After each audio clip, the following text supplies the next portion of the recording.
if you think about the ones we want to challenge, or which I think we should challenge, are not very different from criminal organizations. We talk about the fish mafia, and I think it's a bit like that.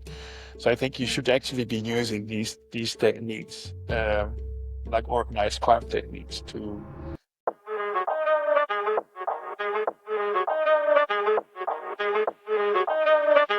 Our guest today is Pieter van Welzen.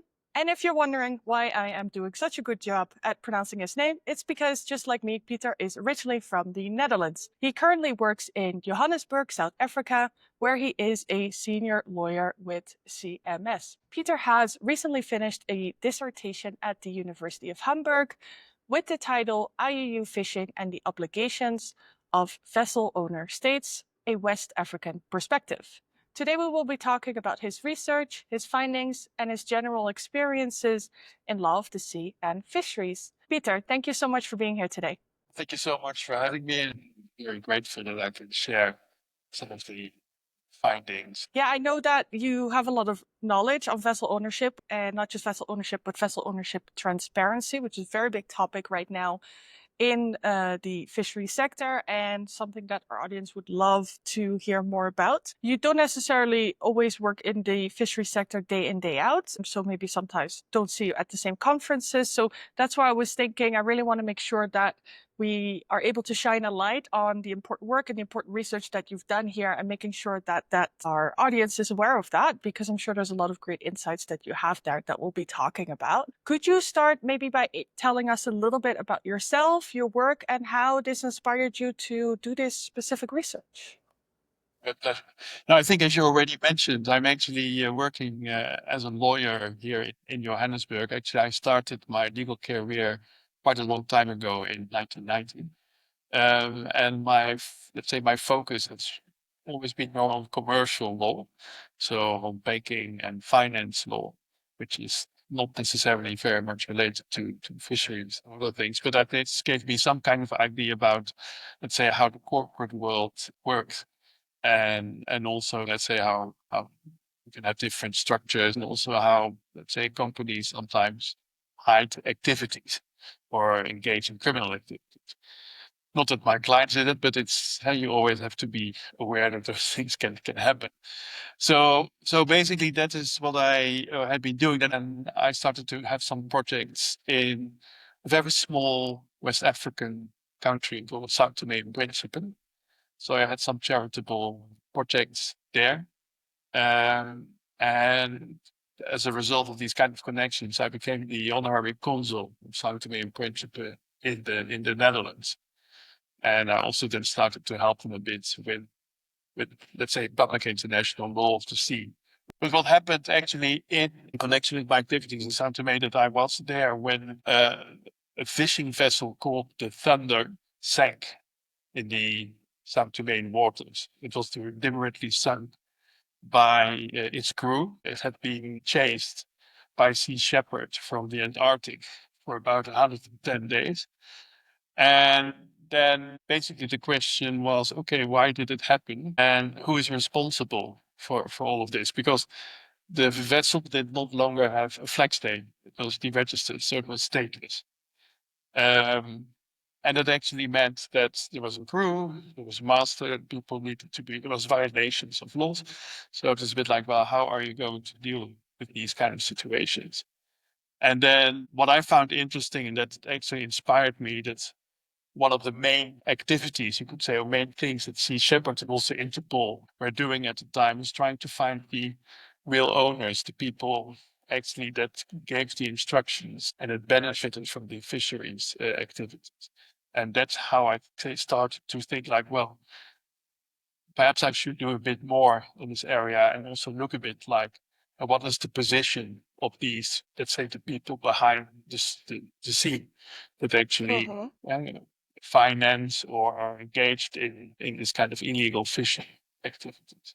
Yeah, very interesting. Kind of different activities ultimately planting that seed. So we'll be diving into a vessel owner transparency. For anyone who is maybe less familiar, we can generally talk about legal ownership or ultimate beneficial ownership. And this is sometimes the same person or the same group of persons, but especially in fisheries, sometimes that is not the case. A legal owner is maybe quite self-explanatory, but just for good measure, this is the individual or the group or a company that owns a vessel. But then you could also have either the same or separate the ultimate beneficial owner, often referenced as UBO, which is the individual or the group of individuals that then benefits, so financially benefits from the activity of the vessel, like fishing, for instance. Could you explain why it is really important to focus on that beneficial owner particularly? Well, I think it is. I mean, basically, as you already say, those are the people that are behind the scenes that generally organize the fishing activities, also benefits from it. So quite often also are the persons or companies that actually decide where the fishing vessel goes, what kind of activity it's going to undertake, and may actually give instructions to do illegal things. So I think it's important, I think, to understand if you look at the structure, then you quite often see that the legal owner of a vessel can be a company, or quite often is a company, that actually has no much else as activities than just owning the vessel, one or more vessels. And it's generally also established in a country that, let's say, is quite well advantageous in terms of taxation. I think in that way, you see that the entity, if you talk about the real owner, actually doesn't really have any substance. I think one point perhaps because I think not every beneficial owner is bad. So I think let's also Sure. make that clear. And so I think there are maybe various reasons why people structure their company or the group in that way. And because it may well be that you need to have a specific entity as legal owner of the vessel, for example, for tax reasons, but also for regulatory reasons. And in some cases also in order to finance the ship. And if you have to go to banking to get a loan, then the bank may say that they may be quite happy to finance the vessel, but it needs to be a separate entity to avoid that they also have exposure to other activity. But that's, I think, let's say, are the good group structures. But you can also actually use it to try to hide the identity of the beneficial owner, or basically allow the vessel to conduct all kinds of illegal activities, but that the fines will never go to the pockets of the beneficial owner, because, for example, the legal owner will be fined, but then you don't know who's behind it, and you cannot really necessarily look at the people behind it. So I think that's one of the reasons why I think it's important to understand who the beneficial owner is, because then you also, in some cases, well, many cases, you will have the brains probably of the fishing operations, and most likely also the pockets. Perhaps also good to say that particularly if you look at fisheries regulations in general, because I think it may also be interesting to look there, because sometimes you actually see already a reference to the identification of the beneficial owner. Quite often, it's not necessarily the same as the ultimate beneficial owner. I think sometimes there's a bit of confusion. Is that the beneficial owner? I think in fisheries regulations is often more used in the economic sense than in a legal sense. And sometimes it's also used interchangeably with, for example, the operator of the vessel. It is interesting that, particularly if people start to talk about beneficial owner in terms of transparency, that in some cases it may be more interesting to know the company that is actually, let's say, running the show than the shareholders of that company. Because the company running the show may actually have more assets, may have deeper pockets than its shareholders. The ultimate beneficial owners are quite useful to know, because by identifying them, you may actually be able to identify a whole group of companies. Okay, interesting. I think a big challenge, not just in this context, but generally just having that variation in how something is defined in, the research I see, for instance, that NGOs do on transparency. I see that it really does make it a very difficult task for them because, in your methodology and how you're even approaching this, there's just figuring out how all of this is defined in the different jurisdictions is already a big task. But then there's the variations. So how do you kind of handle that for any conclusions or any type of global policy work that you want to do on this? It definitely comes with a lot of challenges. It's interesting in your thesis. So it talks specifically about the obligation of the vessel owner state. I think that's quite unique. We talk a lot about the flag state, of course, the coastal state, the port state more recently.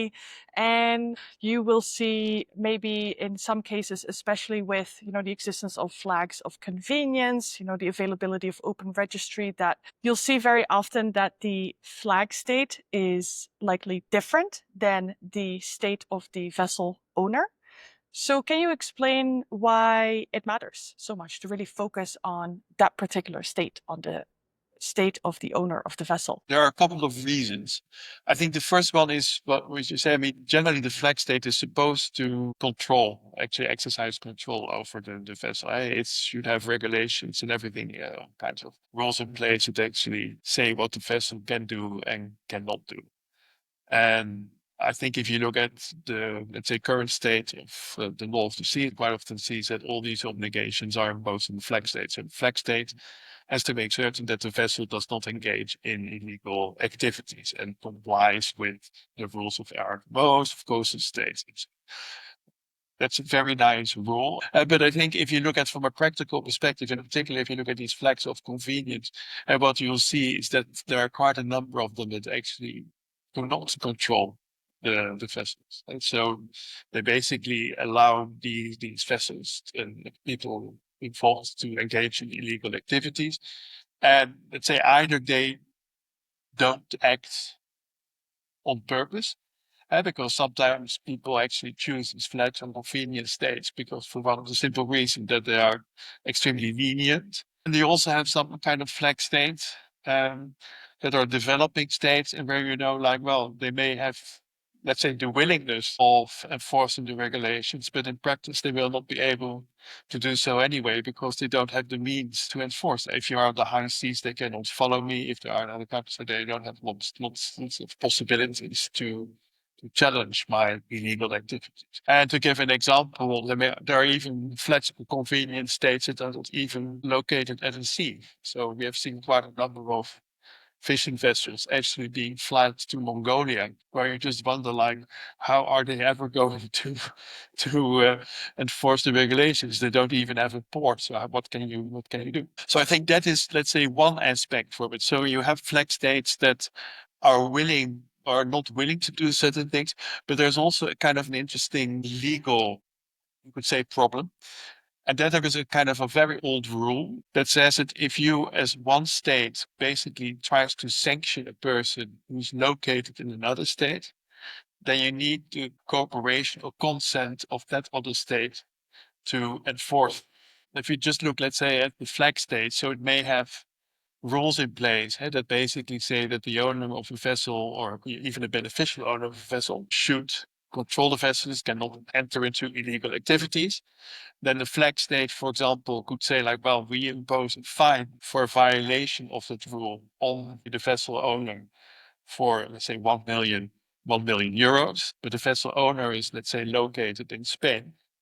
And then the question is, how do you then enforce, let's say, as a flag state, let's say, Kitts and Nevis, that sanction? Because if Spain says, no, we are not willing to cooperate, then basically you have a fine and you have a sanction, but you cannot enforce it. I think it's important that, for example, in that case, Spain would have an obligation to sanction the activity because that's where the let's say the offender is located. One of the problems I think which this shows is that there may be a confusion, you could say, between on the one hand national law that actually looks at owners and operators and masters. So the regulations are actually directed to these persons. When you look at international law, where we actually refer to a vessel and a flag state. And of course, yeah, it's nice to have these obligations and to refer to these things, but a vessel does not have its own brain. So you actually, if you want to to sanction things or say you should not look at the vessel, but you should actually direct it to the persons, for example, who are operating the vessel. Yeah, that's very interesting about the practical challenges there, maybe an unwillingness from a flag state if it is really a flag of convenience. This is, of course, not true for all states. Also, that challenge of bringing together, yes, we can have all these beautiful obligations at an international level, but it, of course, ultimately has to just work between the national laws of the two jurisdictions. And that's really very often, I think, with a lot of things we're trying to do now in terms of more fisheries transparency, where the trouble comes in. So one thing I also found very interesting that you mentioned in a recent article that you wrote, focusing a little bit on illegal fishing now, which is, as we know, sadly something that can really thrive in the case that we don't have enough transparency about what is happening out at sea, if we don't have enough collaboration between the states that need to be involved with solving that.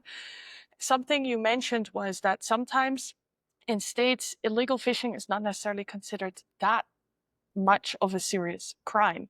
And this is something I've heard more often recently. Like I spoke to someone also with people at the Fisheries Monitoring Center in South Africa, but also with a recent episode that I recorded, which will be published shortly after this one, where I'm talking to a representative of the Kenyan Fishery Service, where he said it took really a lot of convincing of government officials, for instance, that, you know, just like on land, laws need to be enforced at sea. Like it sounds maybe a little bit odd for us because we focus so much on it. Can you speak a little bit about this and how this would impact the ability to enforce sanctions against offenders? Completely right. I think it's also sometimes if you perhaps talk to people who are not necessarily involved in fisheries, then it's a bit like, well, if they get 20 fish, 30, what does it really matter? Mm-hmm. I think, and that's I think I'd say what's as a kind of a perception in a way. We still see the oceans as some kind of a limited source. I think there are also some practical issues. I think where perhaps authorities find it difficult to enforce because I mean on land you have a police force. On land you can see what happens at sea. I think if you want to investigate, if you want to monitor, let's say this kind of fisheries crime or illegal fishing, it demands quite a bit of resources. Yeah, it can be very expensive. If you are a government, then you sometimes have to balance the kind of thing like, do we really prioritize it? So I think it's that. I think what we also have seen, what I've seen in my research is that quite a lot of which also makes it difficult sometimes actually to enforce these regulations, is that quite a lot of the regulations, the fisheries regulations, are quite outdated. So if you talk, for example, about evidence, in my research, which I focused a bit on West Africa, I see that quite a lot of the regulations actually have this kind of very traditional crime kind of detection concept, is that you need to see it happening, or somebody, the police needs to see it happening in order to criminalize.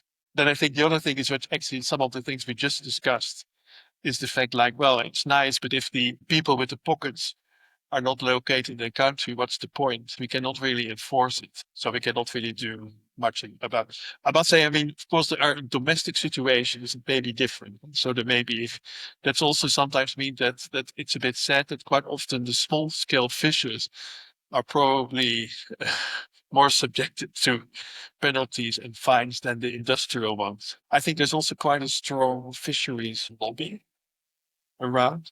And I think that quite often the minds of the fisheries authorities are often more focused on the protection of fisheries rights, their rights, Mm-hmm. rather than to look at the obligations. Sometimes it's kind of more romantic concepts about fishers and things. And then if you look at it in some developing states, and then in particular in kind of international cases, there may also be reluctance to do something. And for example, in the minds of some countries, some developing countries, at allowing fishermen from, let's say, the EU to do activities within in their waters that are not necessarily fully compliant with the law, and they may fear that by acting against these vessels, and they may actually also impact their relationship with the EU.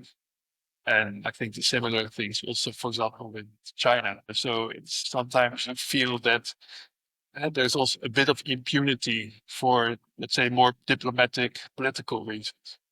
So it's quite a complex arena, but I hope, let's say, that's yeah. And I think the other thing which you also sometimes see again during my research is it's not nice to say, but let's say in some countries the fisheries authorities are also quite corrupt, which is another reason why things just stay as they are.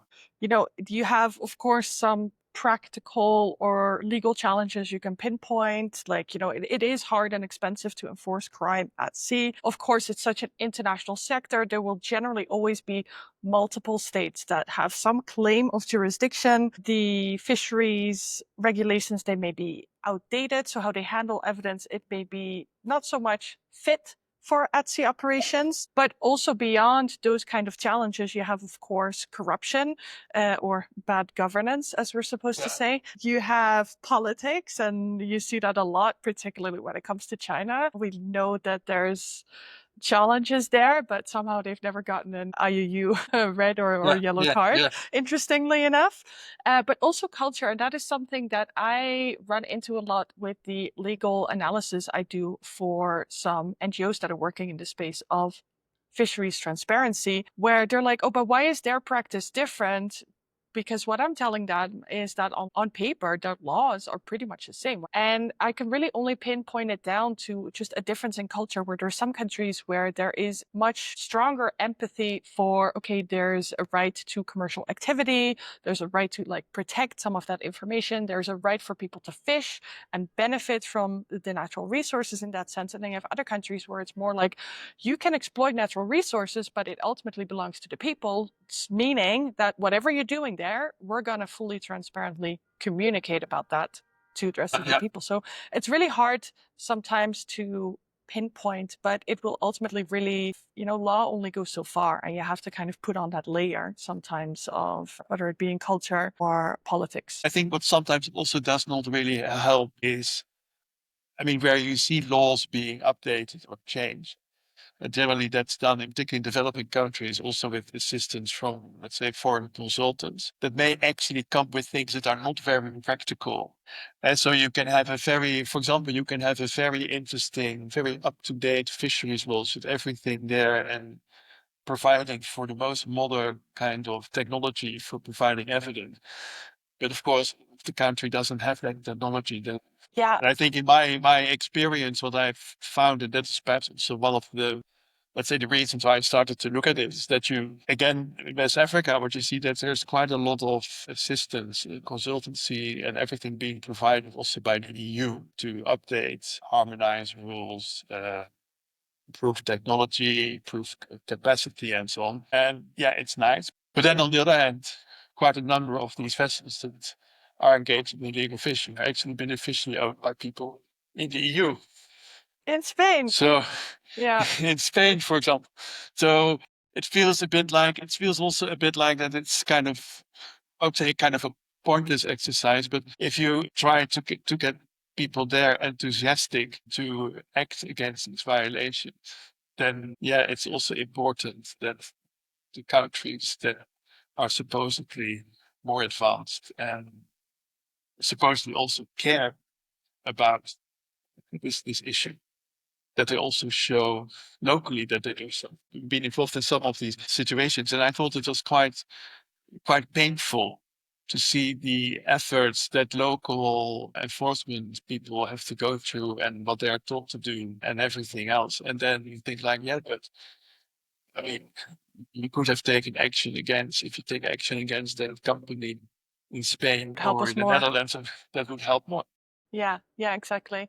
And also sometimes the challenge with some of these, whether it being development aid or capacity building issues, that it's a temporary fix or it's maybe a donation, but the whole system that should exist around it, it may not be there. Like I've heard an example of a donation by the Netherlands, for instance, to a coastal state where there was also a lack of enforcement for any IUU activity. And so they donated a lot of patrol boats and they were not being used. And then at some point, it's like, why is it not being used? It's because, well, petrol also costs money and it's not always budgeted in. And we need to have staff. Like, who are you going to put on those boats? Like, they're not self-operating vehicles. So No. it's sometimes it sounds easy to fix, but it really must be a much broader system to support it as well. Another interesting line that stood out to me when reading some of your articles is you mentioned states can no longer look away. There needs to be some action in this context, and they argue that the obligation to cooperate in the fight against IUU fishing and ensure that there is that respect for what's agreed upon there in international law, that it includes action against the nationals who are involved in these illicit activities, even if they're just going through maybe a corporate structure. Could you explain a little bit more about that? We've touched on it a little bit. And so what I had to do, and that was it was a legal dissertation, so you have to go nicely through all the motions of making sure that it all works and that your conclusion have a legal basis. But I think there are a couple of points. I think there is a kind of a general rule of international law which says that if you have people residing in your state that actually conduct activities that cause harm in another state, then you should do something to prevent these activities from occurring. So that's a very general rule, but it would mean that if you have, say, a company located in the Netherlands, even with a vessel, let's say, registered in St. Kitts, and then you could say then in the EEZ of Ghana, and then you could say that the Netherlands actually allows that company to conduct harm activities that are harmful to Ghana. So that would be, let's say, kind of the first very basic level of seeing a kind of an obligation. And then you go a bit further, and then you start to look more in the law of the sea. And I think then there is an obligation, general obligation in states to protect the marine environment. That does not just apply to particular states, but applies basically to all states. And it's not just your own marine environment, but it's the marine environment generally. So there you could find already also a kind of an obligation. And then if you then go a bit deeper, dive a bit deeper into the law of the sea, then you see basically that coastal states are allowed to regulate fisheries activities in their exclusive economic zone. And these regulations can also apply to owners and beneficial owners of vessels. And then there is a general rule that states basically have to ensure that their nationals comply with the laws of the coastal state. What I also concluded, of course, is that you should not now just say like, well, because we found the rule, now all the flag states can just sit on their hands. I think it's more, but I also described it, it's more a kind of a secondary rule. I think there are quite a number of countries that already have rules like this. And very interestingly, the EU actually has a rule that provides that member states that are beneficial owners of illegal fishing activity located in an EU member state, basically the EU member state should take action.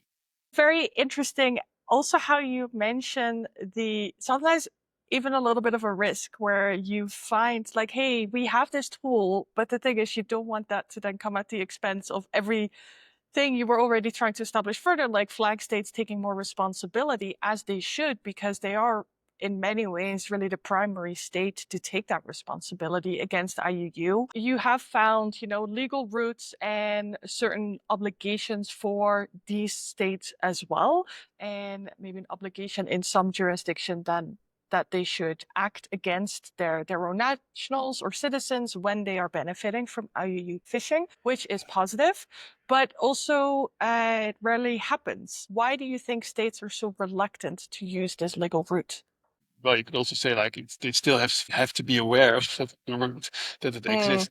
But I think so. So I think, and it's not just the state, the vessel owner state, but I think it's in particular also the coastal states that are affected. So I think where it starts is basically you have a coastal state that sees a vessel either stateless or let's say or from with the St. Kitts and Nevis fly fishing in its thing without authorization. And then of course it rings the bell, St. Kitts and Nevis says like, well, tough luck, we cannot do a lot. And then of course, yeah, then it's a question, well then, and I think I think what is important for these coastal states then is to start thinking about what is the next step. How can we then go to this vessel owning state? And I think that's why I think it's important. We talked about fish transparency, but I think where also some of the ONGs, the NGOs can be non-governmental organizations can assist in making it aware. And I think there are already, I think you see quite a lot of publicity nowadays, quite a lot of reports about identifying this kind of beneficial ownership and also the countries and the location. And I think it's a question of trying to link it. I think there's one case, there are a couple of cases actually, but not many. So there's one case in Spain, basically relating to the Thunder vessel Hmm. we discussed earlier, where they actually took action against the company that was involved in these illegal fishing activities. It took years actually for the Spanish authorities to take action because they already knew that this company was involved in these kind of legal activities for many, many years, although they even got subsidies and so on in the meantime as well to conduct activities. But it was more that there Shocking. was lots, yeah, that's shocking, but it was more that there was lots of publicity surrounding this case, also called by Sea Shepherd, and there's a book and there's a movie and all these things. That probably that also, yeah, in some way forced them to take action. Interesting. Yeah, I'm normally not a fan of the naming and shaming technique because I think it's very often applied to companies and it's not always fair. But in this case, I think it's very fair. I'm glad that No, happened it and is, then it to is, it see is. some legal action. Yeah. I think what is interesting, there are a couple of organizations that actually are also using. So I think one of the questions also from, because we discussed like this beneficial ownership and who are these people, and that it may be difficult to find out because some of them actually on purpose try to hide themselves. I think Yeah. one thing which I think is interesting is that you now, again, it's the legal way. Now, as a result of anti-money laundering and everything, you see that beneficial owners need to be identified with the rules for a company. Well, let's say that's one thing. Then you can still say like, well, there are probably 20 odd countries that don't do this. And then it's interesting because there are a couple of organizations around that actually use publicly available data on the internet. Don't ask me how, but two algorithms are basically capable then of identifying, for example, the same person is director of this company and that company and then start identifying this kind of group of companies. And I think that takes some effort, but I think then you really have the entities, the corporates that you want to name and share Yeah. because they don't want to be named. So then they also do, well, they think that they therefore cannot be shamed. But I think if you start identifying these companies, then I think I don't think I would have a problem.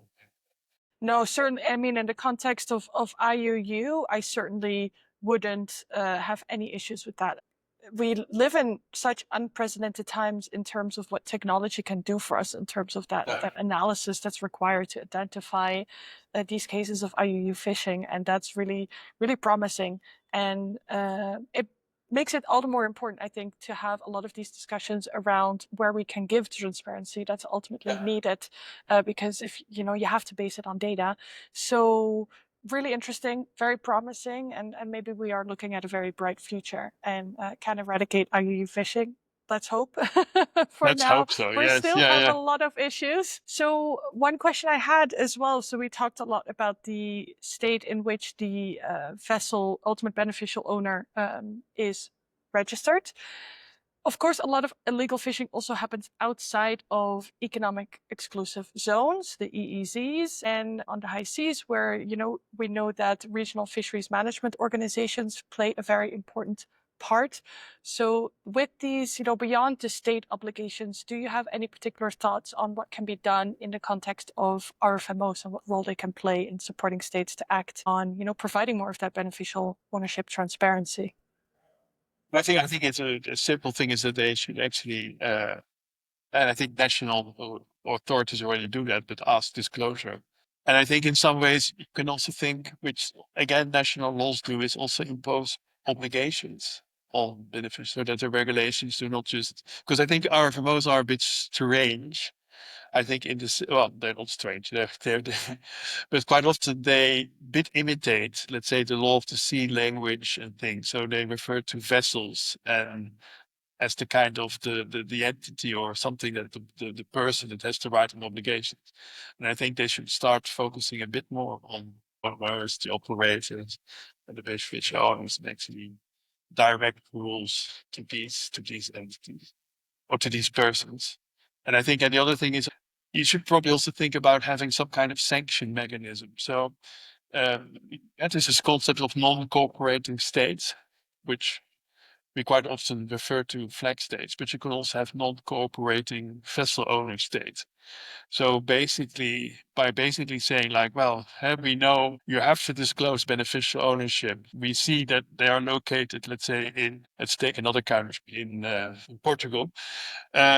And we also know that Portugal is not doing a lot to act against the beneficial owners of vessels that are engaged. So we are no longer going to authorize these vessels to fish in our area. I mean, they're a different way, but I think it's not dissimilar from national states. Especially it being an important forum where a lot of Yeah.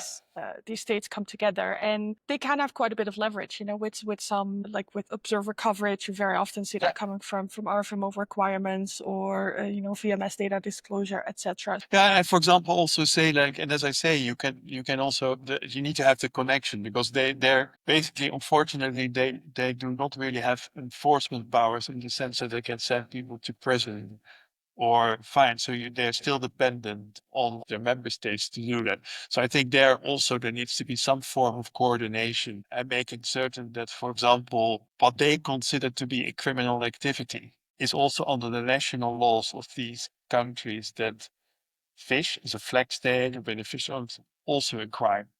So that if something happens, that state, the other state has a possibility and probably also an obligation to do something. And Yeah, I exactly. experienced thing with the thunder because it came from Antarctica. And that if you read the story, it's quite interesting that potentially there were quite a lot of countries that could take action. But then it was a bit like, oh, no, sorry, we cannot, or it's too far away, or this or that. Mm-hmm. And I think that's also important. That for our most that some of these obligations, it's not a kind of a voluntary kind of action they should countries should comply with their duties, and if not, they should be sanctioned. Well said. So there's many parallels here with financial crime, and I'm sure that your background in banking and finance has come in here. So do you think there's any takeaways we can take from, you know, anti-money laundering frameworks or other types of, you know, financial transparency frameworks that are used maybe more in other sectors already? I think it is, and I think if you think about then if you think about really the ones we want to challenge, or which I think we should challenge in this kind, are not very different from criminal organizations. So we talk about the fish mafia, and I think it's a bit like that. So I think you should actually be using these techniques, like organized crime techniques, to challenge them. I think there's already quite a bit of being written about the connection between this kind of illegal fishing and different types. Kind of quite often you will see that it's kind of industrial vessels that are engaged in illegal fishing, probably also engaged in forced labor, human trafficking, because then the crew who are there are not necessarily treated in the best way. Sometimes they spend much more time on a vessel than is good for them. Also, sometimes the conditions of these ships is not very appropriate. So you have that. Yeah, what I found out when I also talked with people like Interpol, whatever, about this Thunder case, is basically you need to do things, follow the money in these things, and the money goes both ways. And so you have money, actually, the whole fishery operations needs to be financed. So that needs to come from somewhere. So you can follow the chain, like who paid for the crew, who did this, who did that. And then there is also basically a flow back when the fish is sold and goes back to the market. And which also means that sometimes you have to follow the fish. So it's caught, but where does it go? How does it end go into the market? So there are a couple of perhaps more specific things which you could do, but I think in general, I think that the tools that are being used for this kind of organized financial crime, I think certainly be used in this case. Yeah, and a lot of challenges in that sense. Of course, there's a lot of very specific things that come into play because you're talking about at-sea activity or because you're talking about natural resource exploitation. But, when it comes to money laundering or maybe opaque ownership structures, that's something that happens in a lot of different Yeah, sectors. So yeah. it could be very interesting to be drawing the parallels there and learn from that. So in the process of this research that you conducted, was there anything that really surprised you? Maybe something where you really significantly changed your mind about an assumption that you had before diving in? Something I we discussed earlier, from the disconnect between the law of the sea and national law. It also seems that some of the many of the kind of publication articles and books and everything that's written on the law of the sea actually seem to ignore a bit this kind of domestic thing. So it's very Hmm. much focused, even case law on as I said, on vessels and flag states, and basically ignore the fact that yeah, the flag state may be important formally, but if something bad occurs, then generally the people you want to challenge for these kind of illegal activities are not located in the flag state. So that for me was quite, let's say, an eye opener. And that's also because well, let's say it in this way, I come from a very kind of practical legal way, right? Where I work, you try to apply the law in practice and find solutions for clients and do things. And then if you look at this, then you think like, well, it doesn't really fit together. Um, and then you also think like, well, if some of this case was, did the judges actually, do they understand how things work in real life? Yeah, interesting. I must say I've had a very similar experience, just more throughout my career where, I realized already before I went back to law school to do my master's degree that I wanted to work in fisheries because it's really just something where environmental law and socioeconomic human rights and food security, all of that comes together. So I thought, okay, I'm going to learn everything I can about environmental law, law of the sea, and European law. And then once I actually started working in the sector, I really ended up progressing much more on not so much focusing on those core. I sometimes refer to it as aspirations, where it's like, this is where we want to be, Yeah, but much more at, okay, but then what are all these sets of laws that are actually affecting our ability to get there? And they will very often be national laws, and they yes, could be very surprising fields of laws. Like I'm looking a lot at intellectual property law or administrative law yeah, yeah. or data protection law, privacy, constitutions. Like that's ultimately all, like I think we know some focus points that we need to get there to, eradicate IUU fishing and just have better fisheries management and international collaboration in general. But is just this, I mean, there's many countries in the world. So like Yeah, really yeah, trying to get a yeah. better understanding of all of those national laws and the different jurisdictions, it's a pretty big task. And just like holding on only to international law and say, but no, law of the sea says this. Sometimes that's maybe not the most pragmatic. So I like how, yeah, you've looked at that combination and yeah, also just you have to be realistic, sometimes in practice, that's just not really how it's going to Yeah, work. but what you say, what I think is also interesting, actually, one of the things you mentioned is the fact that, in a way, yes, there are so many different laws and there are so many different things. But perhaps another thing which surprises me is that there is no more uniformity in these laws, because in the end, many of these things try to regulate the same kind of activity. So you would actually expect law, well, to learn, but to at least that learn from each other, but at least have something, this kind of systems where you think like, well, it's quite consistent. But unfortunately, it's not the case. I mean, some countries, quite important countries, have a fisheries act that's like 5 pages. And you think Mhm. like, well, I mean, how is that possible? Yeah. How's that going to regulate it? Yeah, and I think it also comes down to something we discussed earlier with culture. And Yeah. one of the things that always drew me to a legal career was actually this fascination I have with, law is a tool you can really use to protect people and planet, but also law is not just a product that's magically there. It's really the product of a culture of, the ethics and the cultural norms in a country or jurisdiction about how, who has certain rights to protections and right to information, etc. And I find that really just endlessly fascinating, and it does really complicate it. It does also mean sometimes you can, at least even though the laws will be different, you can sometimes group jurisdictions into having a certain similarity in cultures, like the example I gave of how transparent you are about, certain commercial activity, where some countries have very much a culture of locking up that information, others are somewhere in the middle, and others are really proactively transparent. So sometimes having a little bit of the understanding of that culture can even help you, because it means you don't just have to look at each article only, but you can look much broader at a system and how you work with that.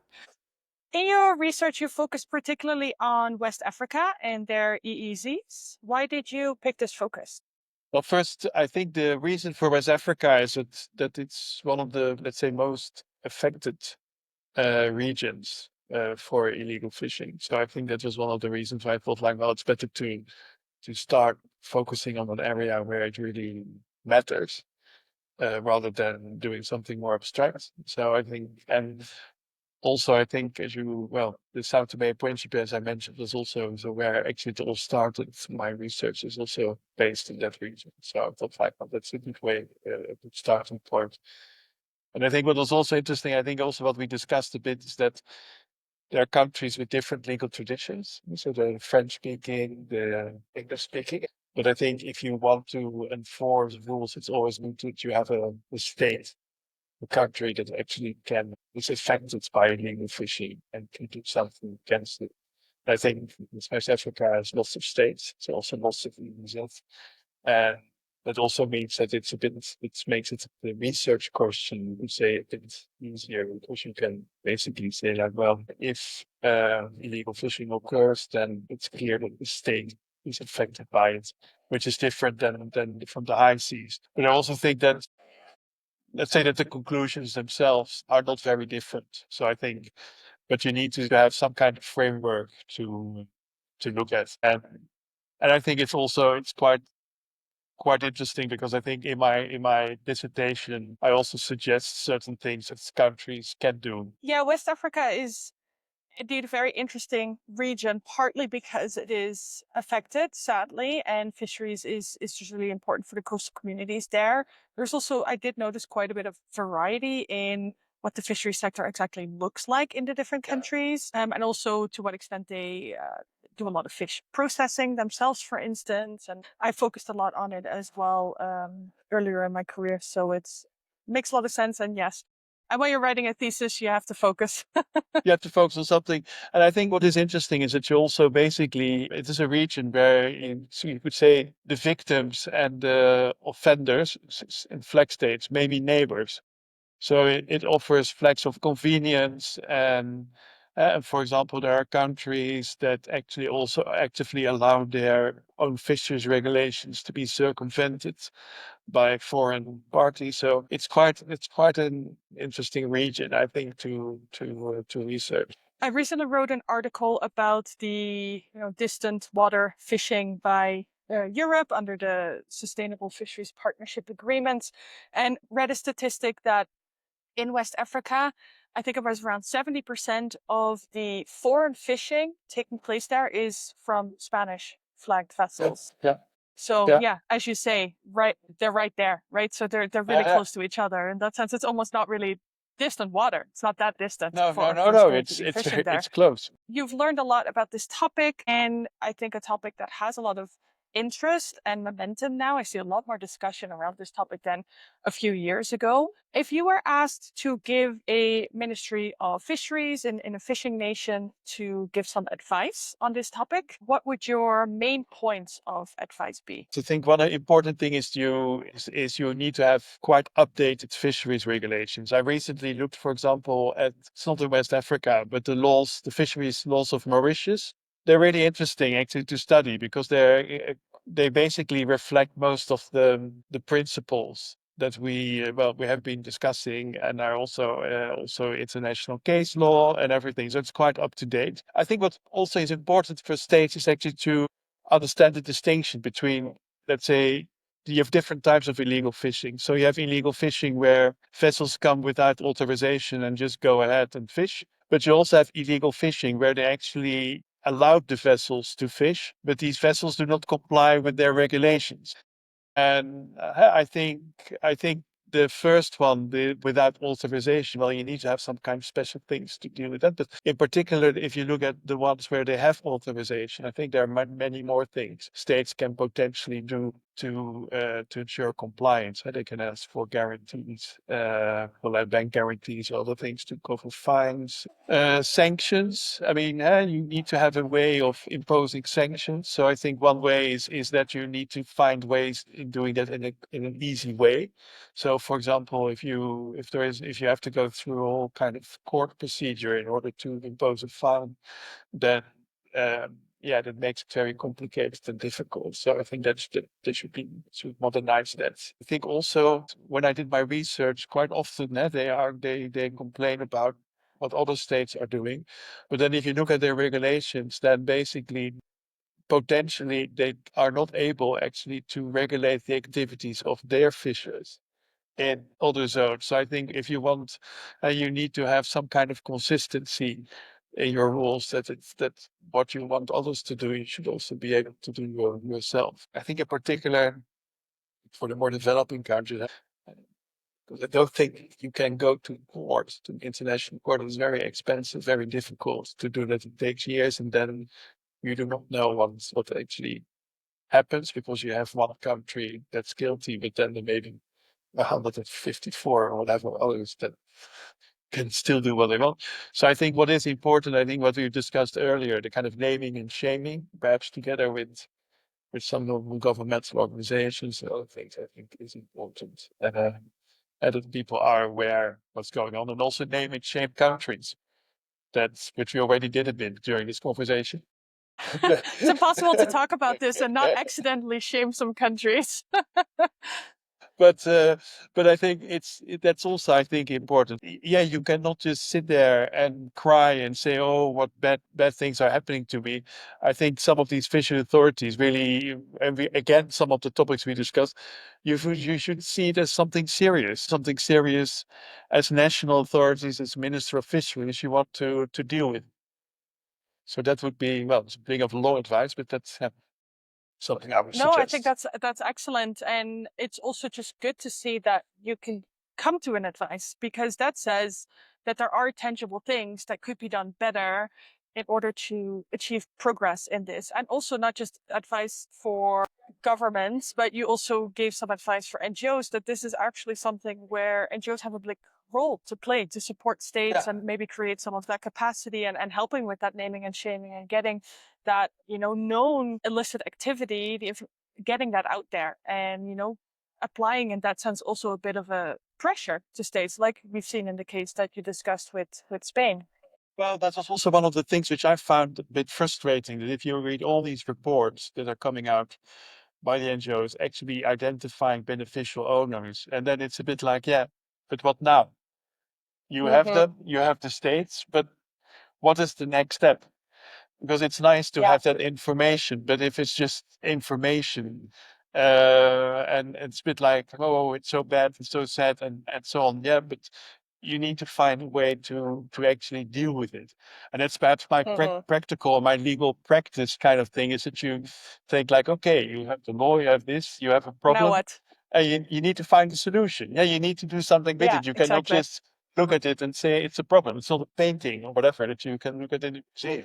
Yeah. Yeah. Hopefully we can get to more of a scenario where that work is applying those pressures and the states Yeah. would have regulations in place that allow them to do more about this. Yeah. And then maybe Yes. ultimately Yeah. we're coming to a slightly better ecosystem to resolve some of these issues.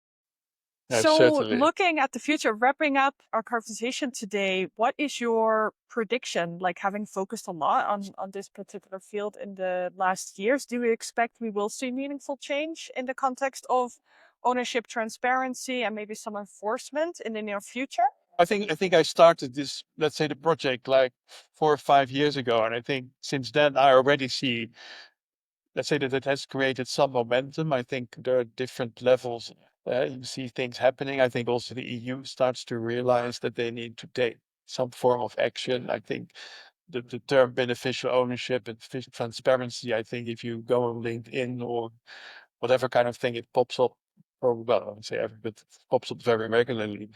So I think something is happening. If you talk about illegal fishing, I think yeah, we need to be a bit more, perhaps also a bit more honest about who's doing it and where it's being done.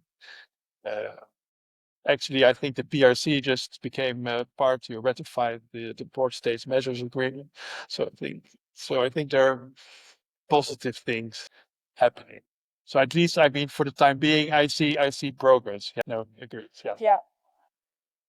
Yeah, and I don't think the seafood or fishery sector particularly is magically going to change overnight. It's waves, unfortunately. It's like, and I think it is sad in a way, but I think it's good that it's there. People realize that. It may also be that since I'm more involved in it, you see it more often and you get more hope. But I think if you now look what's happening in some countries, then the US tide can change quickly from environmental friendly to who cares. And that's why I think it is important for this, well, I mentioned again, but naming and shaming, making people aware that you can should perhaps not buy whatever, this kind of fish or from this kind of company, whatever. I think that may help, because I think people are sometimes more aware, more concerned about things than government, the civil society. So I think that's why I would focus on. That's why I also say, like, well, going to the International Tribunal of the Law of the Sea or other things. Yeah,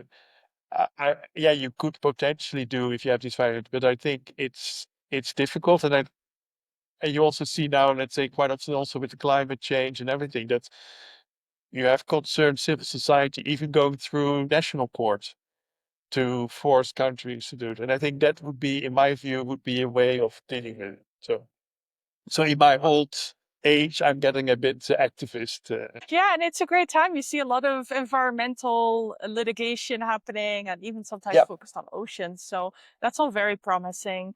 I share some of your optimism there. So I'm always say pragmatic but optimistic, because that's that's good. what we need, right? We need to look at the future.